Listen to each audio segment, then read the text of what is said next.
Imagine you are in the medieval town of Henley-on-Thames. The year is 1985. You spent the morning shopping in town, and now you're driving up to the gates of Friar Park. Though elegant and private, the driveway is right off of Gravel Hill. It seems like this would be a security concern, except that the estate is surrounded by a wall, and one cannot drive any further because of the gates that need to be opened from within. You stop the car and you step out. Directly in front of you are 4 red and white columns. On the far left and right are pedestrian gates. You approach the intercom that is located on the far right of the center gates. You press the button, and a voice on the other end asks if they can help you. You tell them your name, and that you are there at the invitation of George Harrison. A moment later, the gates begin to slowly open. You quickly get back into your vehicle and you drive forward. And once you are safely through the gates, you look in the rearview mirror and you watch as the gates close behind you. Looking to your left, you see an enchanting cottage that was built in the late 1800s for the use of the estate manager. Your foot softly presses down on the gas, and your car begins to ascend the driveway.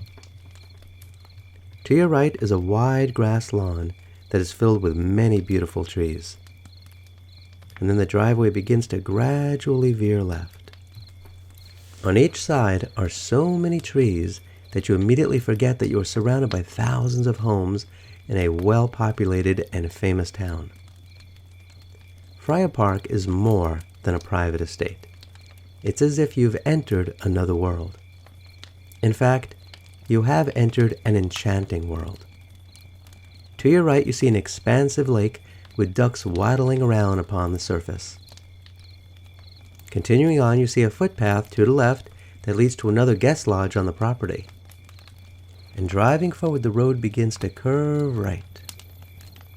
Looking straight ahead, you see the magnificent mansion that was built in the late 1800s by and for Frank Crisp, a brilliant legal mind and microscopist.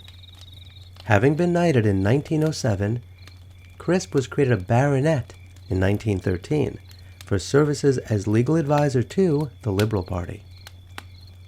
The house seems to have 2 main stories, and there also seems to be additional rooms in the lower levels of the tall gables and also in the attic areas.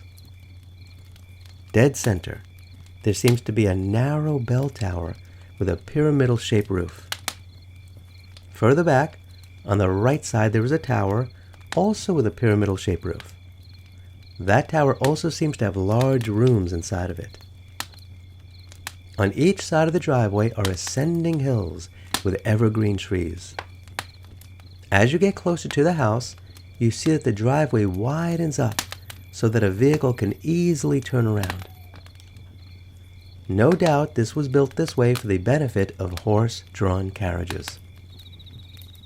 You park alongside a low curved wall and step out of your car. And here you are, standing directly in front of George Harrison's magnificent mansion. The sounds of the birds chirping in the trees can be heard all around you. You walk toward the entry of the house. And as you get closer, you see that the facade is covered with red bricks, with white stone around the windows. Standing in front of the entryway, it's as if you are entering a castle. Looking up, you see ornate designs of grotesques, and above them is a wide balcony.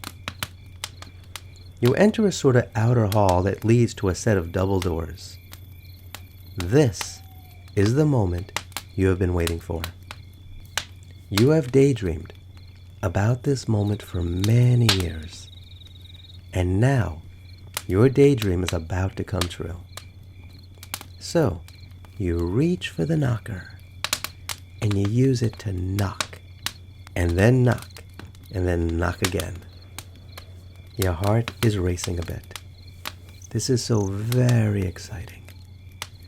A moment later, you hear the handle turning on the other side, and the door opens.